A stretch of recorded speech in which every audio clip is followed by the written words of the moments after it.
Hello అండి. Subscribe చేసుకోండి. ఈరోజు సీరియల్‌లో కాశీ వాళ్ళ ఇంటి బయట కూర్చొని గుమ్మం దగ్గర షూస్ ఏసుకుంటూ, "దిల్లు టైం అయిపోతుంది. తొందరగా రావాలి" అని అరుస్తా ఉంటాడు. అక్కడికి స్వప్న క్యారేజ్ తీసుకొనొచ్చి, "ఇంకా షూ కూడా వేసుకోలేదు కదా! ఎందుకంత హడావిడి చేస్తున్నావు?" అని కోపంగా అంటా ఉంటే, కాశీ ఏమో, "ఎంప్లాయ్‌కి ఎంత ప్రెషర్ ఉంటుందో నువ్వు జాబ్ చేస్తే గాని నీకు తెలియదు" అని అంటాడు. అప్పుడు స్వప్న, "ఒక హౌస్ వైఫ్‌కి ఎంత ప్రెషర్ ఉంటుందో నువ్వు ఒక్కరోజు నా డ్యూటీ చేస్తే గాని నీకు తెలియదు" అని అంటా ఉంటే కాసి, "నీతో ఆర్గ్యుమెంట్ చేయలేను దిల్లు. టైం అవుతుంది.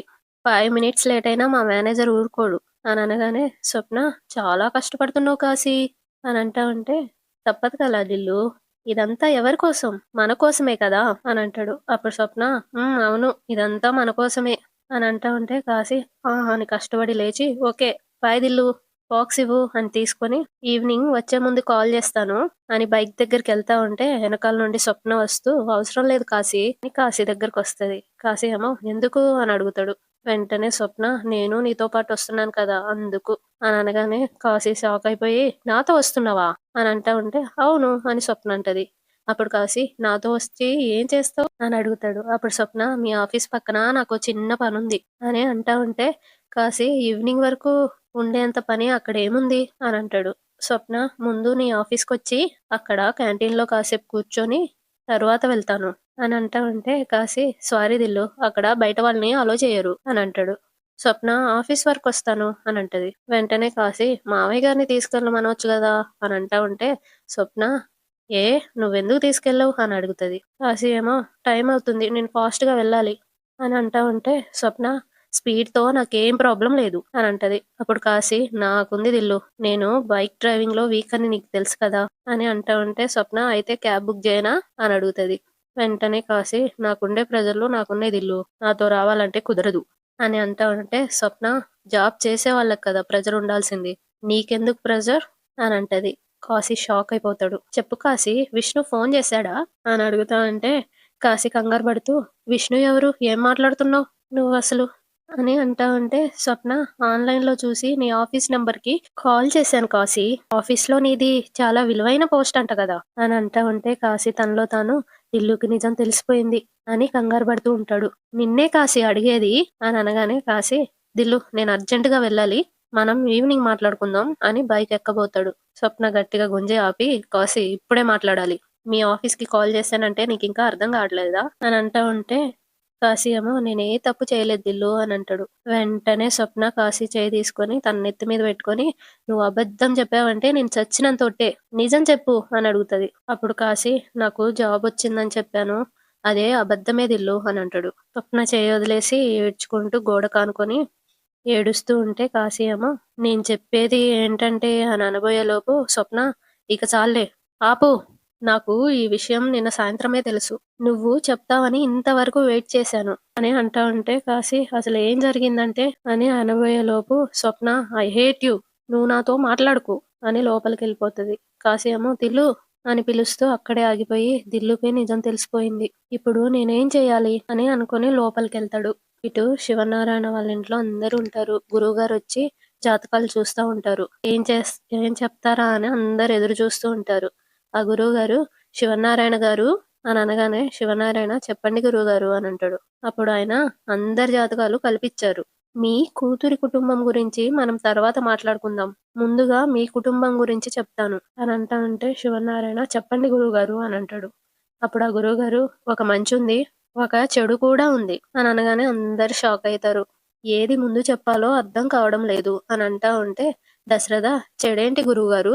ఎవరికీ ఏం జరగదు కదా" అని అడుగుతా ఉంటే గురువుగారు, "ఎవరికీ ఏం జరగకపోతే చెడెలా అవుతుంది దశరథ? దోషము ఉంది" అని అనగానే శివనారాయణ, "ఎవరి జాతకం గురువుగారు" అని అడుగుతాడు. గురువుగారు శివనారాయణని చూస్తాడు. అప్పుడు పారు తనలో తాను, "ముసలోడి జాతకంలోనే అనుకుంటా" అని అనుకుంటూ ఉంటది.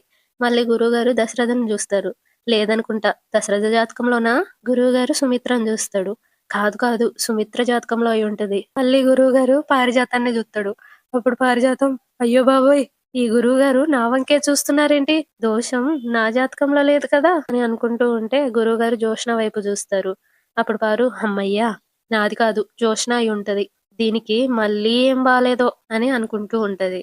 కార్తీక్ ఏమో ఎవరి జాతకం గురుగారు అని అడుగుతాడు. అప్పుడు ఆ గురువుగారు ఒక మనిషి అని చెప్పలేము. ఈ ఇంటి మనుషులకి దోషం ఉంది అని అంటారు.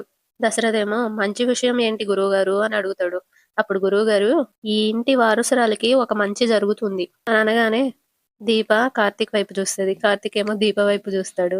దశరథ ఇంకా శివనారాయణ, సుమిత్ర, పారు అందరు జోష్న వైపు చూస్తారు.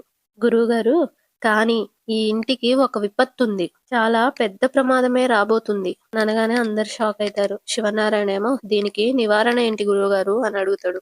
అప్పుడు గురువుగారు ఈ ఇంట్లో హోమం జరిపించాలి అని అనగానే పారు ఆలస్యం చేయకుండా వెంటనే జరిపించండి గురుగారు అని అంటది. అప్పుడు గురువుగారు హోమం జరిపించాలంటే మీరు ఒక పని చేయాలి అని అంటా ఉంటే శివనారాయణ చెప్పండి గురువుగారు మీరేం చేయమంటే అది చేస్తాను అని అంటా ఉంటే గురువుగారు మీ కుటుంబంలో ఉన్న ముత్తైదులందరూ ఈ హోమానికి రావాలి. ఇంటి ముత్తైదులే కాదు ఈ రక్తంతో ముడిపడిన ప్రతి బంధం ప్రతి బంధుత్వం హోమానికి రావాలి. అందరి సమక్షంలో ఈ హోమం జరగాలి అని అంటా ఉంటే శివనారాయణ అలాగే గురువుగారు ఈ హోమాన్ని మీరే దగ్గరుండి జరిపించాలి అని అంటా ఉంటే గురువుగారు అలాగే రేపే హోమం అని చెప్పి అమ్మ అని దీపాన్ని పిలుస్తాడు. దీపేమో గురువుగారు అని అనేసరికి కావాల్సిన ఏర్పాట్లన్నీ చేసుకో అమ్మా అని అంటాడు. దీప సరే అని తలూపుతుంది. జోష్న ఏమో ఏర్పాట్లు చూసుకోమని తనకు చెప్తారేంటి గురువుగారు అని అనగానే పారు పని మనిషే కదా పనులన్నీ చూసుకోవాల్సింది అంటది. అప్పుడు జోష్న తనలో తాను అది పని మనిషి కాదు గ్రాని ఈ ఇంటి వారసురాలు. గురువుగారు చెప్పబోయే మంచి జరిగేది దీనికేనా అని అనుకుంటూ ఉంటది. కార్తీక్ కూడా తనలో తాను నిజం ఎక్కడ బయటపడిపోతుందో అని మరదల గుండె అదురుతున్నట్టుంది అని అనుకుంటాడు. శివనారాయణ ఏమో గురువుగారు నా కూతురి జాతకం గురించి చెప్తానన్నారు అని అంటా ఉంటే గురువుగారు హోమం పూర్తయిన తర్వాత చెప్తా నేనిక బయలుదేరుతాను అని లేవంగానే శివనారాయణ దశరథ కూడా లేచి దండం పెట్టి అలాగే గురువుగారు అని అంటారు. గురువుగారు మరొకసారి బంధువులందరూ రావాలి అని అంటా ఉంటే శివనారాయణ అలాగే గురువుగారు అందరినీ పిలుస్తాను అని అంటాడు. అప్పుడు ఆ గురువుగారు శుభం భూయాత్ అని ఆశీర్వదించి వెళ్ళిపోతాడు అక్కడి నుండి. తర్వాత శివనారాయణ ఇంటికి దోషం ఇంటి వారసురాలికి శుభం అని అంటూ ఉంటే పారు ఏమో మామూలు దోషం కాదండి పెద్ద విపత్తు ఉందంట అని అనగానే కార్తీక్ పారు నువ్వు ఊరికే కంగారు పడుకో ప్రతి దానికి ఒక పరిహారం ఉంటుంది. హోమం జరిపించమని చెప్పారు కదా ఇక మనం దానికి కావాల్సిన ఏర్పాట్లు చూసుకోవడమే అని అంటాడు. పారు సరే అని తలూపుతుంది. అటు స్వప్న వాళ్ళ రూమ్ లో బెడ్ మీద కూర్చొని ఏడుస్తా ఉంటది. అక్కడికి కాశీ వచ్చి దిల్లు అని అనగానే స్వప్న రావద్దు కాశీ వెళ్ళిపో అని అంటది. అప్పుడు కాశీ స్వప్న నేను చెప్పేది ఒక్కసారి విను అని అంటా ఉంటే స్వప్న నువ్వు నాకేం చెప్పొద్దు బయటికి వెళ్ళు అని అరుస్తుంది. కాశీ అది కాదు స్వప్న అని అంటా ఉంటే స్వప్న ఏడుస్తుంది. అక్కడ వాళ్ళ అమ్మ వస్తుంది. ఏమైందే అని స్వప్నని అడుగుతుంది. వెంటనే కాశీ ఏం లేదు అత్తయ్య అని అనగానే రేవతి అది ఏడుస్తుంటే ఏం లేదని అంటారేంటి అల్లుడు గారు మీరిద్దరూ గొడవ పడ్డారా మీరు నా కూతుర్ని కొట్టారా అని అడుగుతా ఉంటే కాశీ తనంటే నాకు ప్రాణం అత్తయ్య గారు నేను చేయి చేసుకుంటానా చెప్పండి అని అనగానే మరైతే అది ఎందుకు ఏడుస్తుంది అని అడుగుతుంది. అప్పుడు స్వప్న చెప్పు కాశీ నీ కూతుర్ని మోసం చేశాను అత్తయ్య గారు అది బయటపడింది అందుకే ఏడుస్తుంది అని చెప్పు అని అంటా ఉంటే కావేరి నిన్ను మోసం చేశాడా అని అడుగుతుంది. అప్పుడు కాశీ అది నేను మీకు తర్వాత చెప్తాను ముందు నన్ను స్వప్నతో మాట్లాడనివ్వండి అని అంటాడు. వెంటనే స్వప్న నువ్వు నాతో మాట్లాడాల్సిన అవసరం లేదు అమ్మా తనకి జాబ్ వచ్చిందని అబద్ధం చెప్పి మనందరినీ మోసం చేశాడు. తను జాబ్కి వెళ్తున్నట్టు హడావిడిగా రెడీ అవుతాడు. లంచ్ బాక్స్ తీసుకెళ్తాడు. అర్జెంట్ మీటింగ్ అని చెప్తాడు. ఇన్ని అబద్ధాలు ఎవరి కోసం అని అంటా ఉంటే కాశీ దిల్లు ఒకసారి నేను చెప్పేది విను అని అనగానే స్వప్న వినను నాకు అబద్ధం చెప్పే వాళ్ళంటే అసహ్యం మోసం చేసే వాళ్ళంటే పురుగుల కన్నా హీనంగా చూస్తాను అని అంటా ఉంటే కాశీ నేను అబద్ధం చెప్పింది అని అనేలోపు స్వప్న 100 కారణాలు ఉండొచ్చు అవన్నీ నాకు అనవసరం అమ్మా నాన్నకు ఫోన్ చేయి వెంటనే ఇంటికి రమ్మను ఈ అబద్ధం గురించి నాన్న దగ్గరే తేలుస్తాను అని అంటా ఉంటే కాశీ మామయ్య గారికి తెలుసు అని అంటాడు. నాకు జాబ్ లేదని మామయ్య గారికి తెలుసు అని అంటాడు. స్వప్న ఇంకా వాళ్ళమ్మ షాక్ అవుతారు. స్వప్న నాన్నకు తెలుసా అని అడుగుతుంది. అప్పుడు కాశీ అవును తిల్లు అని అంటాడు. వెంటనే స్వప్న వాళ్ళ నాన్న కాళ్ళు పట్టుకుంటాడుగా అది గుర్తుకు తెచ్చుకుంటది. అంటే ఆ రోజు మా నాన్న కాళ్ళు పట్టుకుంది అని అంటా ఉంటే కాశీ ఈ నిజాన్ని ఎవరికీ చెప్పొద్దని అని స్వప్న దగ్గర కూర్చొని కింద ఇల్లు నేను వేరే జాబ్ కోసం ట్రై చేస్తున్నాను అని అంటాడు. వెంటనే స్వప్న ఇక నువ్వు మాట్లాడుకు ఇన్ని రోజులు నిన్నెంత అమాయకంగా నమ్మానో నాకిప్పుడు అర్థమైతుంది అని అంటా ఉంటే, కాశీ అది కాదు దిల్లు నేను చెప్పేది అని అనేలోపు రేవతి, అల్లుడు గారు మీరు వెళ్ళి బయట కూర్చోండి అని అనగానే కాశీ అది కాదు అత్తయ్య అని అంటా ఉంటే, మీ మామయ్య గారికి తెలుసన్నావు కదా! ఆయనొచ్చాక మాట్లాడదాం. మీరు వెళ్ళి హాల్‌లో కూర్చోండి అని అనగానే కాశీ అక్కడి నుండి వెళ్ళిపోతాడు. స్వప్న ఏడుస్తా ఉంటే వాళ్ళమ్మ దగ్గరికెళ్ళి, కాశీ నన్ను మోసం చేశాడమ్మా. కాశీ నా దగ్గర ఏమీ దాయడని కాన్ఫిడెన్స్ ఉండేది. అది మొత్తం పోగొట్టుకున్నాడు. అంతా తెలిసిన నాన్న కూడా మాట వరుసకు కూడా నాకు చెప్పలేదు చూడు అని అంటా ఉంటే వాళ్ళమ్మ, కాళ్ళ మీద పడ్డారన్నావు. అందుకే చెప్పలేదేమో. పైగా మీ నాన్నకి నీ గురించి తెలుసు. మీ ఇద్దరి మధ్య గొడవలొస్తాయని చెప్పలేదేమో అని అంటా ఉంటే స్వప్న గట్టిగా కాశీ ఇంత మోసం చేస్తాడని అనుకోలేదు అని అంటా ఉంటది. అప్పుడు వాళ్ళమ్మ, నువ్వు గట్టిగా అరవకు. ఈ విషయం ఇరుగు పొరుగు వాళ్ళకి తెలిసిందంటే అల్లుడు గారి గురించి చులకనగా మాట్లాడుకుంటారు అని అంటది. అప్పుడు స్వప్న, ఇంకా తెలియడానికి ఏముందమ్మా? నేను నిజమని నమ్మిన మనిషి అబద్ధంగా మిగిలిపోయాడు. ఇంకా ఆ మనిషిని నేను క్షమించలేను అని ఏడుస్తా ఉంటే వాళ్ళమ్మ ఓదార్చి అక్కడ నుండి వెళ్ళిపోతది. ఇటు శివనారాయణ వాళ్ళ ఇంట్లో అందరు కూర్చొని ఉంటారు. కార్తీక్ శివనారాయణ పక్కనే కూర్చొని, సార్ మీరు చెప్పిన పేర్లన్నీ రాశాను అని అంటాడు. అప్పుడే శ్రీధర్ గుమ్మం నుండి వస్తూ, ఎవరి పేర్లు రాసావు అని అడుగుతాడు. అప్పుడు కార్తీక్ ఫ్యామిలీ మెంబర్స్ పేర్లు చెప్తుంటే రాస్తున్నాను అని అనగానే శ్రీధర్ అక్కడికెళ్ళి, ఏదైనా ఫంక్షనా అని అడుగుతాడు. అప్పుడు దశరథ, అవును బావగారు, రేపు మన ఇంట్లో హోమం ఉంది. అవును, నువ్వేంటి బావా మళ్ళీ ఇంటికొచ్చావు అని అడుగుతాడు. నాన్నతో ఏమైనా పనుందా అని అడుగుతాడు. అప్పుడు శ్రీధర్, అవును బావా, మీరు ఇంకా ఫ్రీగా ఉన్నారేమో, ఒకసారి మీతో డిస్కస్ చేద్దాం అనుకున్నా అని అంటా ఉంటే శివనారాయణ, ఆఫీస్ వ్యవహారాలు కదా తర్వాత మాట్లాడుకుందాం. ముందు కూర్చో అల్లుడు అని అనగానే, అలాగే మావయ్య గారు అని శ్రీధర్ కూర్చుంటాడు. శ్రీధర్, ఉన్నట్టుండి హోమం ఏర్పాటు చేశారు అని అంటా ఉంటే పారిజాతం, ఏదో దోష నివారణ నిమిత్తం జరుగుతుందిలే అల్లుడు అని అంటది. అప్పుడు శివనారాయణ, అవన్నీ ఎందుకులే పారిజాతం, అందరి మంచి కోసం హోమం చేయిస్తున్నాను అంతే అని అంటా ఉంటే కార్తీక్, సార్ ఇంకా రాయాల్సిన పేర్లు ఏమైనా ఉన్నాయా అని అడుగుతాడు. అప్పుడు వాళ్ళ తాత, మీ ఫ్యామిలీ పేర్లు రాసావుగా అని అంటే, ఆ రాశాను అని అనగానే శివనారాయణ, దాంట్లో శ్రీధర్ పేరు రాసావా అని అడుగుతాడు. వెంటనే పారిజాతం, రాసుండడులేండి, ఆ ఫ్యామిలీ వేరు కదా అంటది. అప్పుడు శివనారాయణ, కార్తీక్ ఇప్పుడు నేను చెప్పే పేర్లు రాసుకో అని అనగానే, ఆ చెప్పండి సార్ అని కార్తీక్ రాస్తూ ఉంటాడు. లిస్ట్ లో ఉన్న వాళ్ళంతా తప్పకుండా రావాలి అని అంటా ఉంటే కార్తీక్, పేర్లు చెప్పండి అని అడుగుతాడు. అప్పుడు శివనారాయణ, శ్రీధర్ రాశాను అని అనగానే శివనారాయణ, కావేరి అనేసరికి అందరు షాక్ అవుతారు. ఏంట్రా అలా చూస్తున్నావు, పేరు చెప్పాను కదా రాయి అనేసరికి కార్తీక్ రాయబోతాడు. అప్పుడు పారు, ఆగరా అని అంటా ఉంటే శివనారాయణ, ఎందుకు ఆగాలి అని అడుగుతాడు. అప్పుడు పారు, రావాల్సిన వాళ్ళ లిస్టు చెప్తానని చెప్పి రాకూడని వాళ్ళ పేర్లు రాయిస్తున్నారు అని అనగానే శివనారాయణ, రావాల్సిన వాళ్ళెవరో రాకూడని వాళ్ళెవరో నాకు తెలియదా అని గట్టిగట్టాడు. వెంటనే పారు, ఆ ఒకే అక్షరంతో మొదలైతాయి కదా, కాంచన అనబోయి కావేరి అని అన్నారేమో అని ఆపమన్నానండి అని అంటది. అప్పుడు దశరథ, నాన్నకి ఆ మాత్రం తెలియదా పిన్ని అని అడుగుతాడు. వెంటనే పారిజాతం, నేను అడగాల్సిన మాట నాకంటూ ముందు నువ్వే అడగాలి దశరథ అని అంటది. సుమిత్రేమో, ముందు మామయ్య గారిని పేర్లు చెప్పనీయండి అత్తయ్య గారు అని అనగానే జోష్న, అవును గ్రాని, ముందైతే పేర్లు చెప్పని, వాళ్ళు ఏ కేటగిరీలోకి వస్తారో తర్వాత మాట్లాడదాం అని అనగానే శివనారాయణ, ఏంటి మాట్లాడేది, నువ్వు రాయి కార్తీక్ అనగానే కార్తీక్, చిన్నమ్మ పేరు రాయమంటారా అని అడుగుతాడు. శివనారాయణ కోపంగా, అదే కదా చెప్పేది, నీకు కూడా రెండోసారి చెప్పాలా, కావేరి అర్థమైందా అని అనగానే కార్తీక్, అర్థమైంది సార్ అని రాస్తాడు. స్వప్న అంటాడు మళ్ళీ, కాశీ, దాసు అని అనగానే కార్తీక్, రాశాను తాత అని అంటాడు. పారు ఏమో, చివరి 2 పేర్లు ఓకే గాని మొదటి 2 పేర్ల సంగతి ఏంటో చెప్పండి, వాళ్ళని ఏ లిస్ట్ లో రాశారు అని అడుగుతది.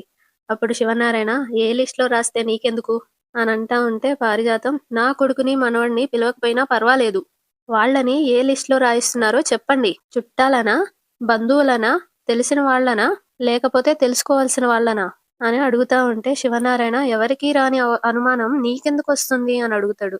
అప్పుడు జోష్న, అదే అనుమానం నాకు ఉంది తాత, మాట్లాడడం లేదు కానీ మమ్మీకి కూడా ఇదే అనుమానం ఉంది అని అంటా ఉంటే శివనారాయణ, సరే అయితే వివరంగానే చెప్తాను, రేపటి హోమానికి శివనారాయణ బంధువులందరూ వస్తారు. శివనారాయణ బంధువులు అంటే నా కుటుంబం, నా కొడుకు కుటుంబం, నా కూతురు కుటుంబం, దాసు కుటుంబం, అలాగే శ్రీధర్ కుటుంబం అని అంటా ఉంటే పారిజాతం, శ్రీధర్ కుటుంబం అంటే ఆ కావేరి స్వప్నే కదా అని వెటకారంగా అంటది.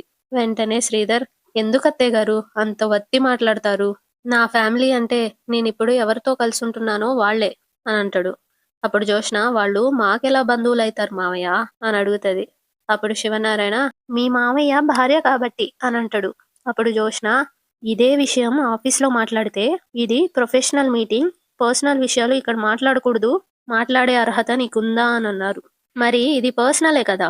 ఇప్పుడు నేను మాట్లాడొచ్చు కదా! అని అంటా ఉంటే పారు బ్రహ్మాండంగా మాట్లాడొచ్చు అని అంటది. సుమిత్రేమో అత్తయ్య గారు అని అంటా ఉంటే పారు ఏంటి అత్తయ్య గారు మీ మామయ్య గారు ఏం మాట్లాడుతున్నారో అర్థమవుతుందా?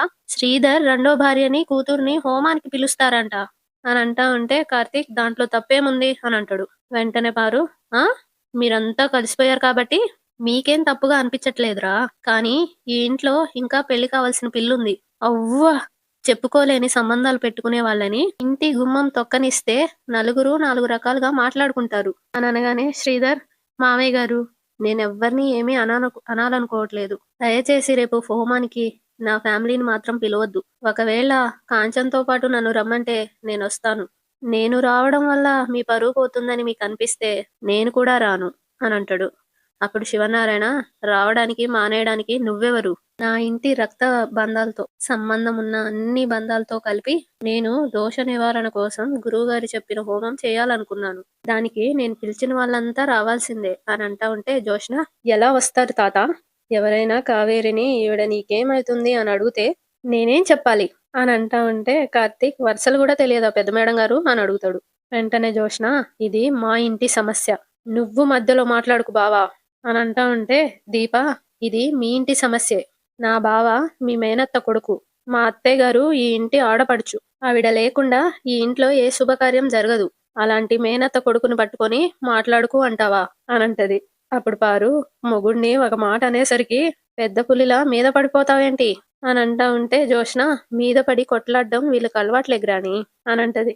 అప్పుడు కార్తీక్ ఎవరికి అలవాటు ఉందో చూస్తుంటేనే అర్థమవుతుంది అని అంటా ఉంటే పారు అంటే మేమా మేమా గొడవ పడేది అని కోపంగా అంటా ఉంటది. శ్రీధర్ మీరు కాకపోతే ఇంకెవరు అత్తయ్య గారు అని అంటా ఉంటే నువ్వు మాట్లాడకల్లుడు అని సీరియస్గా అంటది.